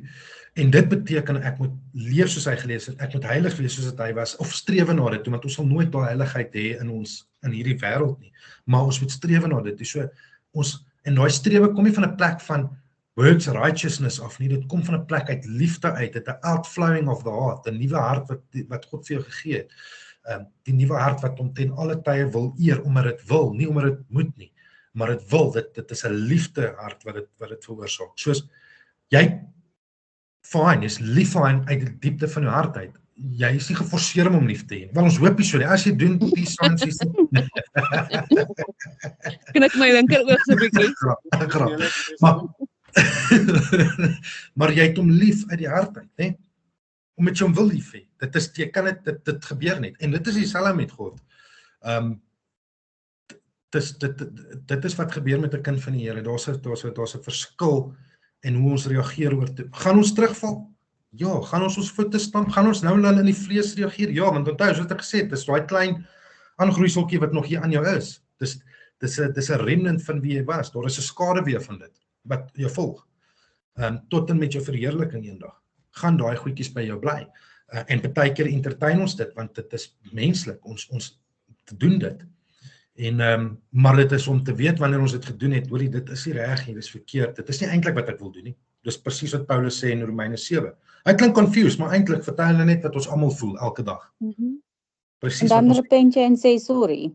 Jy repent vir die Here en jy repent teenoor wie jy dit gedoen het en dan bære jy dit agter jou. Dan is dit oor en verby, dan het jy geleer. Ja. Presies dit. Sien julle, die Here gee dit vir ons baie eenvoudig en dit is ook vir ons die trooster gelos in die Heilige Gees. Want as dit so maklik was net om so wat die vraag was wat jy genoem het, is dat hoekom is dit dan dat ons gered is as jy mos aan Jesus glo, ons kan ons dan gaan bly Sondag, want hy gaan ons bly genade en vir ons vergewe. Hy gee ons die Heilige Gees as die oortuiging om te sê dat dit is ongelukkig nie hoe presies dit werk nie, want dan op die oomblik van dit, as jy gaan ingee op dit dan word jy 'n moedswillige sondaar. Dan word jy weet wat verkeerd is en jy kies om dan heeltyd verkeerd te wees, want jy glo dan jy gaan daai 5 minute gou vinnig te repent en vir die Here te sê, Here, sorry, vergewe my en dan gaan jy hemel toe. En die Here het vir ons dit gewys deur sy seun vir ons te gestuur het om te sê dat daar is 'n gap tussen God se glorie en wat ons as mens nie by kan uitkom nie. En dit is nie te sê, dit is daarom dat sy seun ons stuur nie as die groen lig om te sê, kyk wel, hy het vir sy genade, hy het die redding, en nou is dit groen lig om net te sondig, en jy sal sien, hoor ons praat baie keer van die, een keer gered, altyd gered, evangelie. Dit is basies, wat hulle ook glo en waantoe dit gaan, is ek, maar hoor jy, as ek dan nou repent vir Jesus, en om aangegeven, dan gaan ek ons na hemel toe. Dit is ongelukkig nie heeltemal altyd so eenvoudig as dit nie. Dit is hoekom ons dien 'n heilige God en daarom moet ons ook heilig na streef, na lewe. En die Here gee ons die Heilige Gees reeds vir daai doel om te sê dat ek gaan vir die trooster los. So my son was the bridge, was the gap between what was broken. So hy daai brug herskep of weer volgemaak sodat ons na God die Vader toe kan gaan sonder om deur 'n hoofpriester of 'n bok wat gelam of 'n sondelose soos ek sê, hoofpriester te kan deur na God toe kan kom nie. Kom ons dan na God toe deur Jesus Christus wat die seun is. Maar hy los ons die Heilige Gees, die trooster om nog steeds in lyn met God se woord en God se orde na te kan streef om heilig nog steeds te lewe vir die Here. Nie om, hoe kan ek maar sê, jy sê, ek wil amper so sê, om barbaars vir God voor te kom nie, maar nog steeds as 'n heilige van God voor te kom ek sê altyd hoe ek het verduidelik en vir my kinders ek verduidelik, ek onthou net as Jesus na jou kyk, of as God na jou kyk, en hy kyk na jou deur Jesus, moet hy nog steeds dieselfde beeld van Jesus in jou sien, om te sê dat, weet jy wat, ek het my seun gestuur vir hierdie persoon, en dit was nie te vergeefs gewees nie. Dit was nie verniet gewees dat ek my seun gesterf het, of laat sterf het vir hierdie persoon nie, en op so mate heiligmaking na streef om lewe, en dit is hoekom ons heeltemal van sonde af probeer wegbeweeg, want al wat sonde doen is, wat ek nou genoem het, it brings that illusion, so dit ontbreek jou van die heiligheid van God af, het breek in 'n verhouding met Jesus Christus, en as jy dan aanhou met dit, dan begin jy al hoe minder die stem van die Heilige Gees hoor, dat jy op so 'n plek kom met jou hart, wat leeg genoem het, so verhard is, dat jy werklik waar nie eers mee agterkom wat jy doen verkeerd is nie. Dan begin dit vir jou lyk asof, okay, maar steel is reg, want ek meen, dis regverdig. Ek meen, daar het dit actually op 'n skelm manier gekry, so ek moes dan maar net hom gaan steel. Met laat jy dink aan die fliek wat gegaan het van Robin Hood. Verstaan jy? Dit is steal from the rich and give to the poor. Dit bly steel. Dit is nie reg nie, maar dit is daai sy hart is al so verhard gewees dat hy gedink het dit is die regte ding om te doen en wat om te doen. En ek dink ons vergeet baie van die kere dat die Here, dat God die Vader ons so lief gehad het dat hy letterlik vir ons as mens, hy het vir ons meer gegee as hy vir Moses gegee het. Hy het vir ons meer gegee as wat hy vir Abraham gegee het. Hulle het nie Jesus gehad wat die middelaar was vir die genade nie. They had to face the wrath of God as it came. Gaan vra vir die mense by Noag. Gevra toe die deur van Noag toegeslaan was, it was done. Daar was geen meer genade verder as dit gewees nie. En toe kom die God die Vader en sê, maar ek gaan julle my seun gee as die genade. Maar dit beteken nie Noag kon nou gaan doen het wat hy wil nie. Ja. As jy verder gaan lees, hulle het begin weer doen wat hulle wil en goed, en God het hulle gestraf vir dit wat hulle gedoen het. So jy kan nie, Noag kon nie gaan doen het presies wat hy wou nie. Gaan vra vir Moses. Toe Moses die dag kwaad word en hy gaan slaan die klip uit frustrasie uit en hy slaat hom stuk en toe sê God, okay, maar wat het jy nou gedoen? Verstaan jy, nou uit jou eie vermoeheid en frustrasie uit, dat jy die klip gaan slaan, dit was nie my bevel gewees. My bevel was vir hierdie klip gewees om dit saggies te gaan doen en met hom mooi te gaan praat. En die nagevolge daarvan is Moses het nooit die land van die beloofde land ingegaan nie. Dit is wat God hom gesê het. En dit is dieselfde met ons, en dit is waar baie van die mense ongelukkig met 'n rooi gesig voor God gaan staan, en dan gaan die Here vir hulle sê, maar gaan weg van, ek ken jou nie. Ek het jou nog nooit geken nie. Verstaan, dit is, jy's gered. Perfect, maar gaan weg van my af. Ek ken jou nie. Die middelaar ken jou nie. Jesus, die seun, ken jou nie. Dit is, it's all about the relationship that we building with God, en wat ons met Jesus Christus opbou, en hy het vir ons gesê, wel, ek weet julle gaan sukkel. I know it. Daarom stuur ek vir die Heilige Gees. Daarom is die Heilige Gees die oortuiger van dit wat reg en verkeerd is. As jy byvoorbeeld draai en jy sien, ek wil nou vir jou indruk, is dit reg is of verkeerd, jy sal voel binne die Heilige Gees oortuig en sê, nee hoor, jy moet dit nie doen, dit is verkeerd. Of jy het miskien nie gedoen as jy weet, dit was nou verkeerd gewees.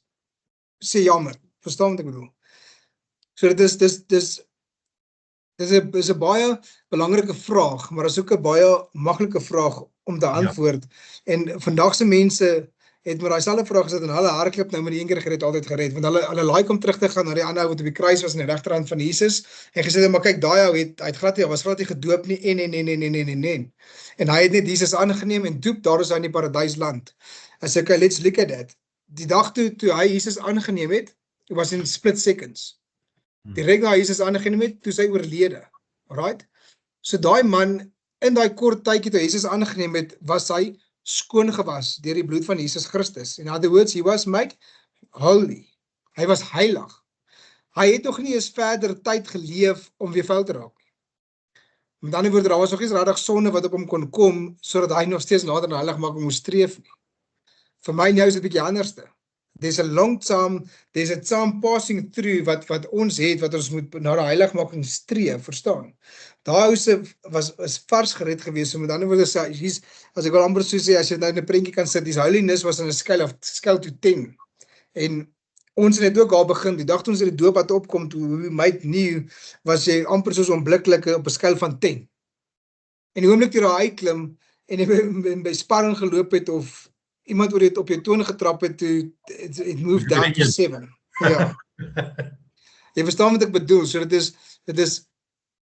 is ons werk om vir die Here daar buite te gaan leef, so naby as ons kan aan Jesus, en aan sy lewe, en aan heiligmaking.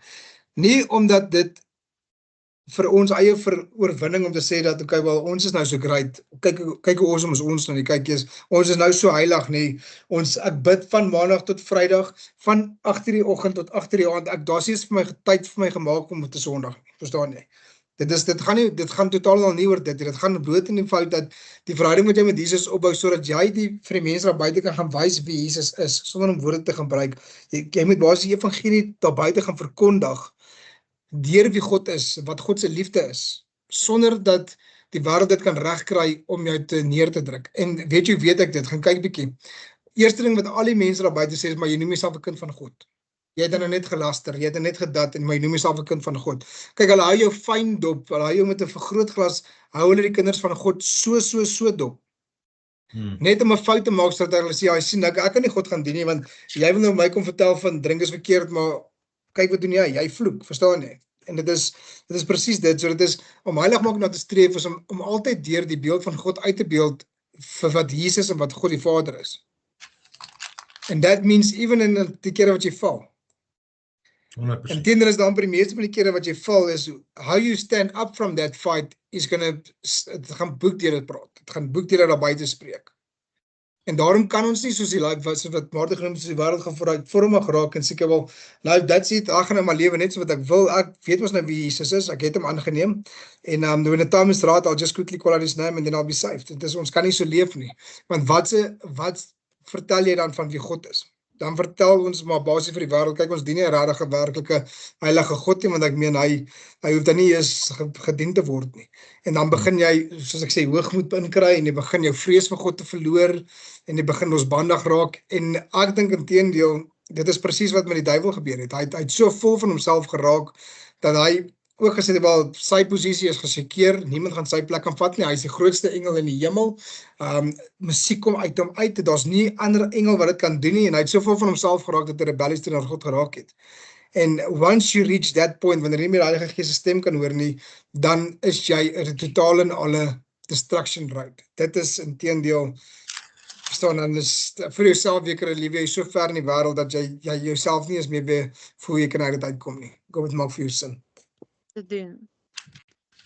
Hebreërs 10 vers 26 praat ook nog ons bietjie in detail oor dit, en dit sê, en dit gaan eintlik maar, die hooftitel is maar vermaning om in die geloof te volhard, en wat dit beteken is om, terwyl ons aan broeders vrymoedigheid het om in die heiligdom in te gaan deur die bloed van Jesus op die nuwe en lewende weg wat hy vir ons ingewy het deur die voorhangsel heen, dit is sy vlees, en ons 'n groot priester oor die huis van God het, laat ons toetree met waaragtige hart in volle geloofsversekerheid.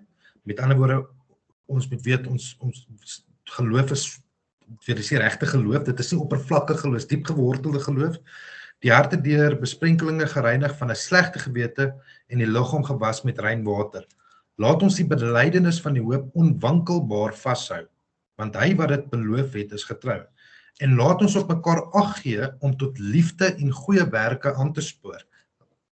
Dit is wat ons moet doen as kinders in die Here, is mekaar aan te spoor.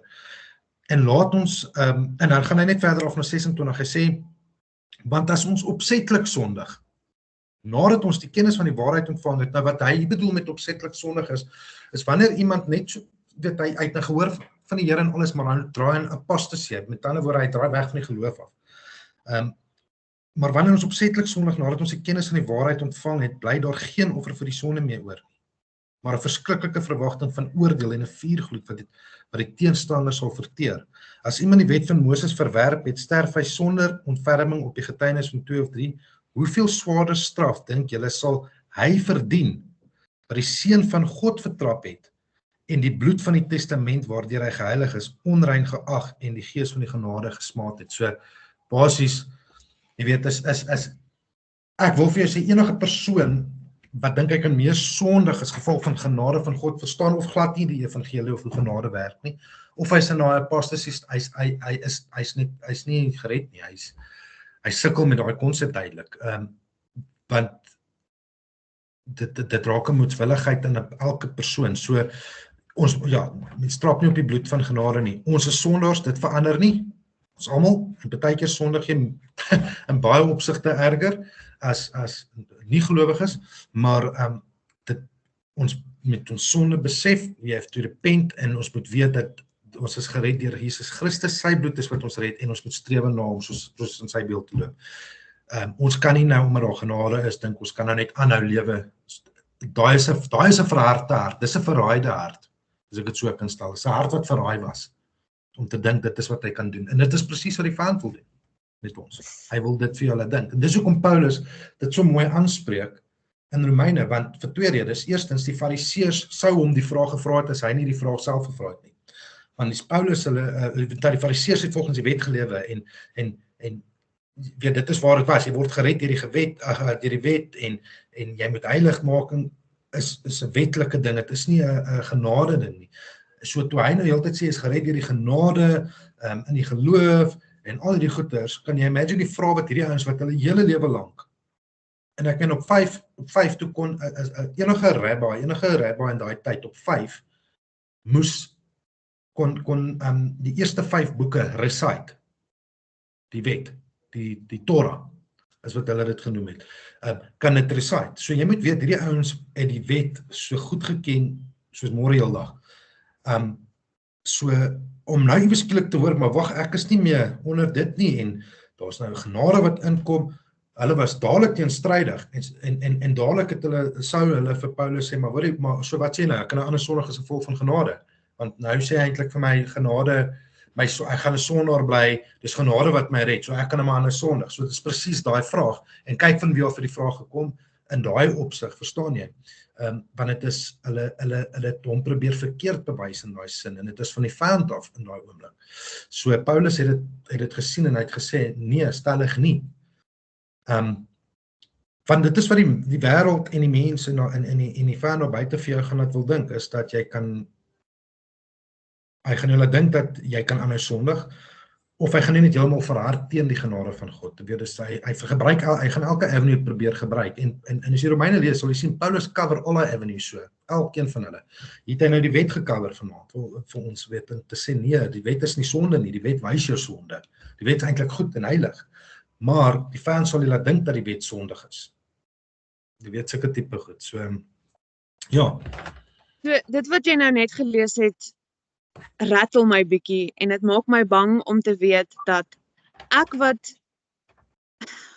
probeer beter lewe, probeer in Christus lewe, probeer 'n nuwe mens wees, dat wanneer ek sondig en dit dalk nie opsetlik doen nie, maar besef ek dit dadelik en ek sê jammer en ek is sorry, maar die ou wat op die hoek staan wat nog nie hy sê hy's 'n Christen, hy het as 'n Christen groot geword, hy glo in die Here, maar hy lewe nie in die woord nie en hy weet nie wanneer hy sondig nie. So wat maak my beter as hom of hom beter as my, dat ek weet wanneer ek sondig en hy nie weet wanneer hy sondig nie? So ek gaan twee dinge vir jou sê vandag.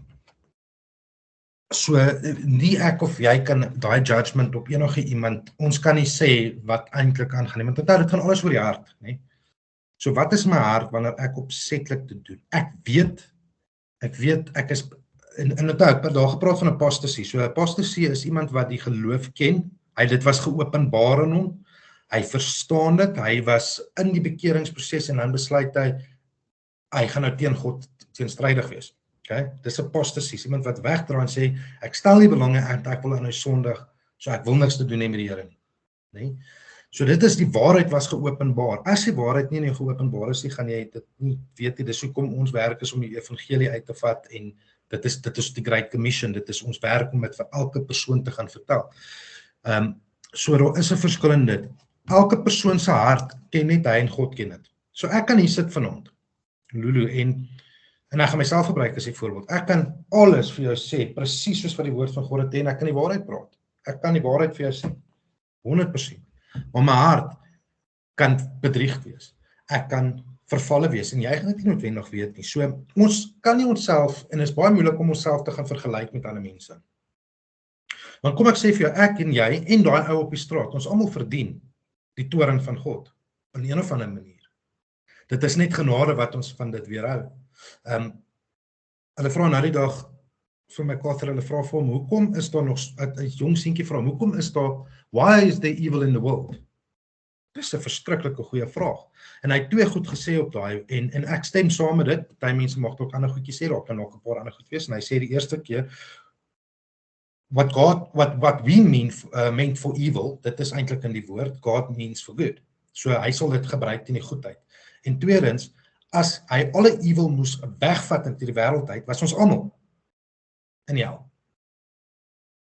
Nee, almal van ons. So en in 'n derde plek is dit wys hy goedheid. So he uses it to glorify himself. He doesn't condone sin, hy hates it, hy like dit nie, maar hy sal die sleg gebruik vir die goed. Want dis wat ons kan weet, dis wat ons kan uitmaak van die woord van die Here vir ons leer oor dit. So, daai wat op die straathoek staan, ek weet nie, dit is, ek en jy kan nie regtig sê of waar sy hart is nie, so ons wil nie regtig weet nie, en niks maak my en jou eintlik beter as daai ou. En dit is wat ons voor moet pas op is, want ons is almal sondaars. So het hy sy hart vir die Here gegee.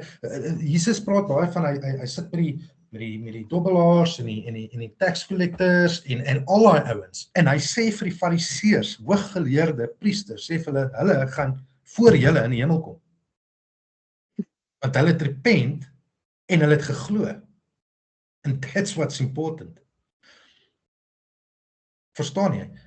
Die res gebeur in tyd. Jy weet, die heiligmaking, die verandering van mens, dit is die witness. As jy jouself wil witness vir iemand, dit is soos die ons sê, As jy die evangelie verkondig jy hom deur wie jy ook is as mens. Dit is een van die attributes van dit. Jy gaan wys dit is wat 'n Christen is. Dit is hoe ons dit verkondig. Ek kan nie gaan rondloop en die Here verkondig en dan elke dag publicly dronk op die straat wees en want ek gaan mense wegjaag van die geloof af. Hulle gaan sê dis belaglik. Wat se geloof is dit? Verstaan jy? So daar is 'n verantwoordelikheid vir ons om in die heiligheid te loop en soos Jesus te loop. Nie net vir onsself nie, maar ook vir die mens. So ek en jy kan nie oordeel plaas op die straathoek nie. Ons weet nie waar hy is in sy hart nie. Ons weet nie waar elkeen wat hier sit werklik is nie. Ek glo ons almal wat hier sit van ons sit hier met goeie harte omdat ons hier sit, dis 'n teken. Maar weet dan kyk jy jy moet maar elke uit met daai saak wat hy fight met saam met die Here. Daai is 'n vers wat jou baie kan laat skrik en jy moet hom reg verstaan en interpreteer. Dis iemand wat werklik sy rug teen God gedraai het. Nee? En moetswillig dit gedoen het en moetswillig in die sonde bly nadat hy die waarheid geopenbaar het en dit vir hom gewys is. So jy weet dit is daar bly nie dit is wat die woord van God sê. So ons moet leer wat die woord van God vir ons sê. En as mens nou daai persoon kry wat werklik sy rug teen die Here gedraai het en naderhand sê 2 jaar in die tyd besef het, maar ek was eintlik verkeerd. Hy repent en draai terug na die Here toe en maak sy lewe reg. Is die vergifnis of is sy sonde steeds vergewe? Is hy weer op 'n plek waar hy was? So onthou, hierdie praat van 'n habitual sin. Dit praat van moetswilliglik in die sonde te bly. Dit praat nie van ek besef, ek repent en ek draai nou weg van dit af nie. So jy weet, daar's ateïste, vat Paulus. Paulus was uit Christene gejaag en hy was uit hulle gehand. Stefanus is vermoor as gevolg van die werk van Paulus. Hy is gestenig.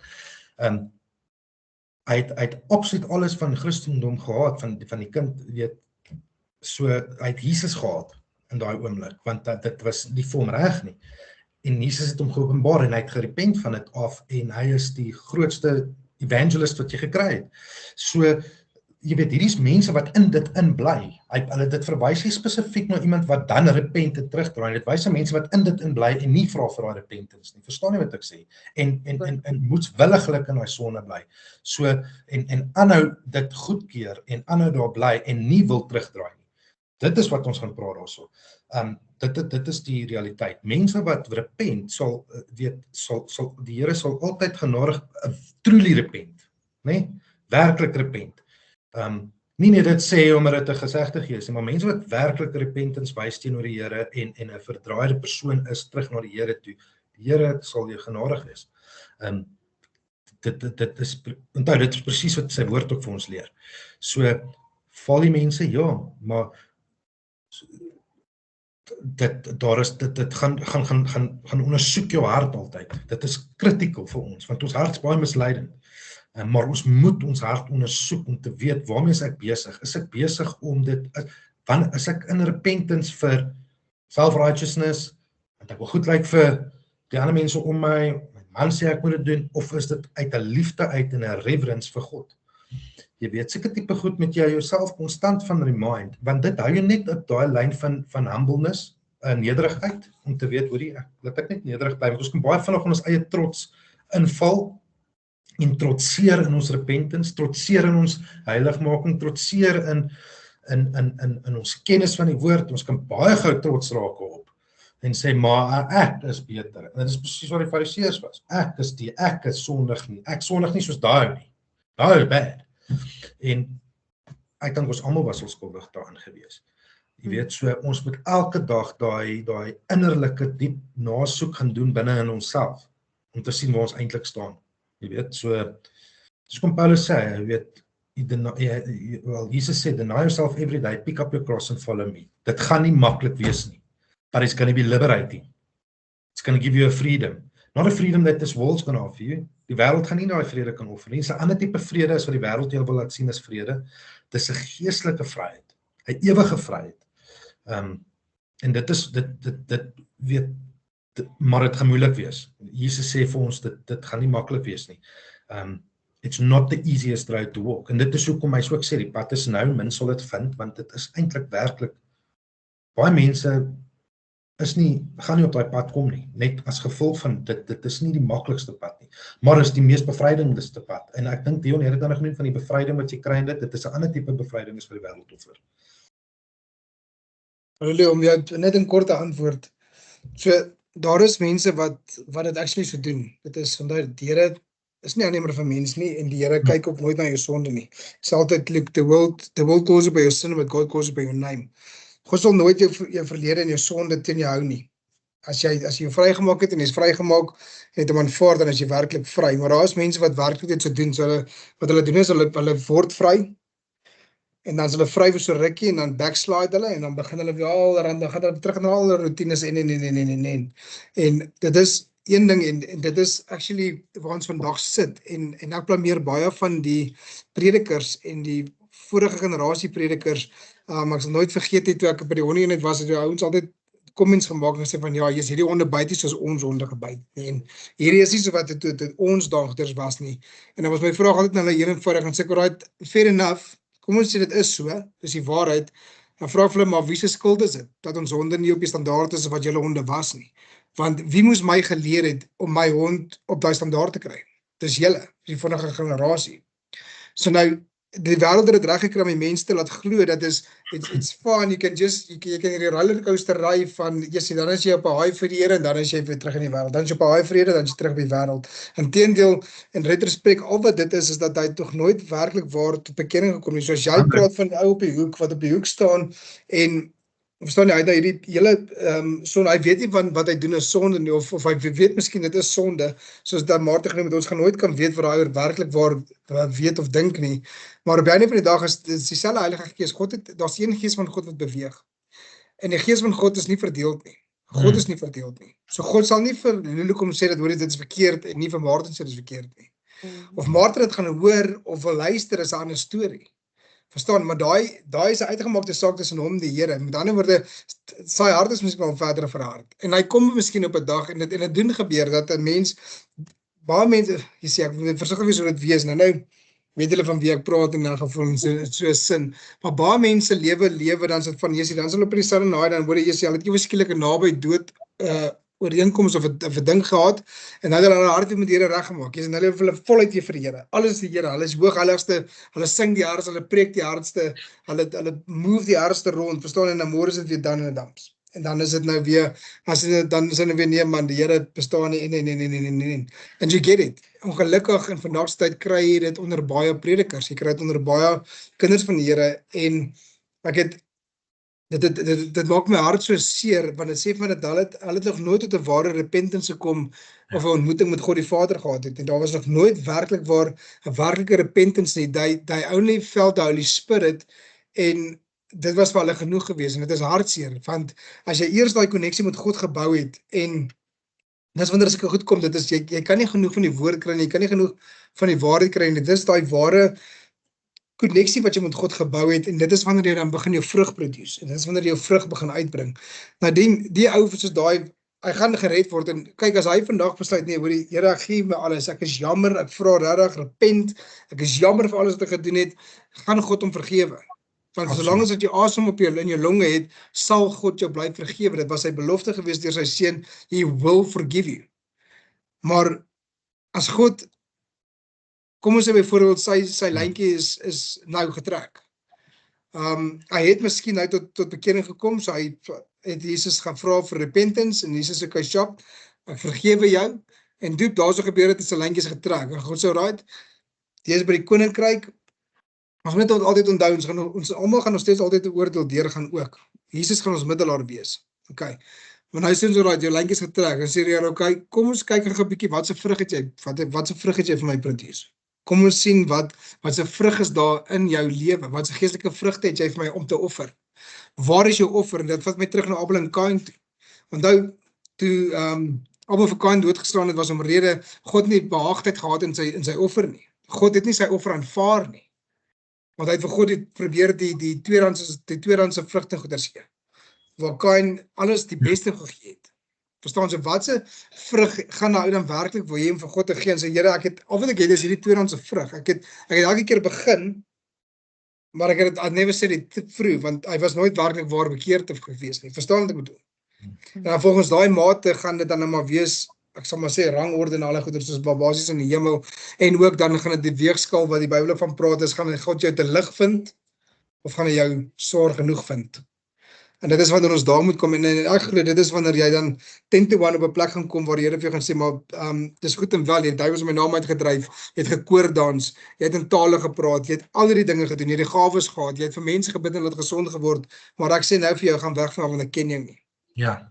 Jy kan nie 'n verhouding met iemand bou wat net elke tweede week by die huis is nie. That person has to be constantly involved in your life. So dit is dieselfde met die ou op die hoek. Hy gaan vandag miskien vergifnis vra en God gaan hom vergewe, want ons dien 'n awesome God. Ons dien 'n lankmoedige God, ons dien 'n God van al daai goeders, maar ons dien ook 'n regverdige God, wat ook nie met hom gaan laat mors nie. 'n jaloerse God. En 'n jaloerse God, maar vir daai selfde rede dat hy sy seun vir ons gee om die genade, dit is hoekom God nie meer ons sien in ons toestand is wat ons is, so vuilaarde wat ons is nie, maar hy sien ons deur sy seun Jesus Christus wanneer hy vir ons inbeweeg. Maar as jy hom nie as jou verlosser het, as jy hom nie as jou maat het nie, gaan hy nie voor jou inbeweeg nie, en dan gaan God jou as die wraak sien wat hy het, en dit is die beker van grimmigheid wat dan begin oorloop van God die Vader, wat hy sy judgment actually gaan sê, right, nou het ek genoeg gehad. Ek is seker daarvan, ons nog 1 of 2 vrae wat daar uitgekom het. Ek het vir myself 1 of 2 vrae wat ek nog daar uit wil vra, maar gaan vir jou los. Ek dink ek is vir nou gecover. Elke week pas my puzzelstukkies net bietjie makliker in mekaar. Dit is so awesome, dit is regtig great. Ek maak my hart bly om te sien die mense engage en die vrae, en onthou net, ons nooit 'n slegte vraag nie, want daar's vrae. Ons almal het hierdie vraag gehad in ons lewe, en het nog baie, soos Dion sê, daar's baie vrae wat ek het, wat ek nog self geantwoord wil hê. En mens moet die vraag vra, mens moet bepaald wees om die vraag te vra. Ek wil een ding los, en dan kan ons seker maar oprep. Ons werk as kinders van die Here is om die evangelie te verkondig. En hoe ons dit doen, is hoe ons dit doen. Baie mense het verskil, jy kry evangelists, jy kry pastore, jy kry nurturers, jy kry bediening en arme mense te help, en al daai tipe goeders is maniere hoe ons, jy weet, die woord van die Here verkondig, die evangelie verkondig. Die oortuiging sal altyd gebeur deur die Heilige Gees. Ons moet hom so sterk as moontlik die evangelie verkondig, hoe ook al ons dit mag doen. Ons moet dit in die beste van ons vermoë altyd doen, en ons moet dit doen met die Heilige Gees wat ons lei. Maar ons is nie verantwoordelik vir daai persoon die Heilige Gees sal die werk doen in daai persoon en die verandering bring in daai persoon, as ek dit so kan stel. En dit het my baie lank gevat om daai konsep te verstaan, maar ek moet dit doen, want as ek dit nie doen nie, dan is ek skuldig dat ek dit nie doen. So ek moet gaan elke dag en die evangelie verkondig aan iemand, elke dag, en moet ek oor praat, en dit moet ons lewe wees. En as ons by die kerk is, moet ons oor praat, en as ons buite is in die straat, moet ons oor praat, en as ons mense ontmoet, moet ons oor praat, want dit is, ons moet dit gaan verkondig aan almal. En hoor jy, weet jy hoe great is die Here? Nee, dis ons plig. Dit gaan nie noodwendig, die redding gaan gebeur by die Here, as die Heilige Gees sal die oortuiging bring in elke persoon se lewe. Dit het my baie lank gevat om daai konsep te verstaan, want ek het op 'n stadium, jy weet, jy praat met mense en alles, en miskien sê jy weet, dit vreet in jou, maar ek kan net die evangelie gee. Ons kan dit net verkondig, die redding gebeur by die Here. En onthou so daai burden, ek praat eintlik maar van die burden, wat ons almal altyd soms dra as mens. Dion, ek weet nie of jy wil add op dit nie. Ja, dit is maar presies wat jy gesê het. Dus iemand altyd onthou dat die onus vir 'n ander persoon se redding is nooit op jou nie. 100%. Jy moet net die waarheid oordra soos wat, as nie soos wat jy dit verstaan is, vir die Heilige Gees deur jou dra, moet jy dit letterlik oordra vir die mense daar buite. Het is belangrik ook om te weet dat dit is die wil van God, is dat ons almal gered moet wees. Elke persoon, elke nasie, elke liewe een van ons moet gered wees. Dit is God se begeerte. En dit is hoekom God just wants to use available people, that's it. Jy moet letterlik net beskikbaar wees vir God om deur jou te werk, is al wat hy soek. En dan sal jy die kanaal van waarheid wees wat deur hom gaan. En terselfdertyd, en dit is wat so amazing is van die Here, is dat hy waardeer dat ons hom vra, hy waardeer dat ons al hierdie vrae het, en dat ons dan toe kom en sê, maar Here, ek verstaan nie, en ek verstaan nie daai, en ek weet nie wat hy presies bedoel nie. I like it, I loves it. He just loves that engagement. Hy verstaan nie, dit is, dit wys jy weer eens dat ons 'n lewende God dien. Ons dien nie 'n standbeeld God wat ons offers oor gaan neersit en niks gebeur nie. Dit is ons dien nie 'n stagnerende hoe kan ek maar sê evangelie nie, ons dien 'n lewende evangelie. Ja. En dis wat so amazing is en jy kan dit sien in mense en jy kan sien met mense wat naby aan God beweeg. There is just something different about them in their lives. Dit lyk baie van die keer asof hy alles net miskien lyk of hulle alles net in plek het. Meantime as jy met hy gaan praat en agterkom maar jy's hierdie ou face storms like no one's business. Ja. Maar he looks all together. Dit lyk of hy net alles in plek het. Alles loop net. Alles gebeur net. En meantime is dit omrede hy nie uit sy eie krag uit fight nie, maar wat God wat deur hom veg. Ons moet nooit vergeet hier dat al wat ons kan doen is konsentreer op God die Vader en om 'n verhouding met hom te bou. Van daar af laat ons toe dat die Heilige Gees werk. Dis iets wat ek self ook mee sukkel.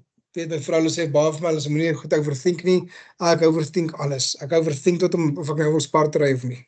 So maar net hoe ek nog al die jare was en 'n mens moenie, want dit is jy maak jouself, verstaan jy, you capture yourself. Jy raak so vasgevang in al die oordinkerry dat jy nie vir die oomblik leef nie. En ons moet leer om net vir die oomblik te leef. We have to stop trying to complicate things and make it too complicated, en ons moet actually werklik waar net lewe.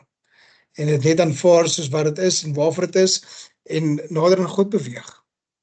Want God het gekom sodat ons lewe in oorvloed te kan hê.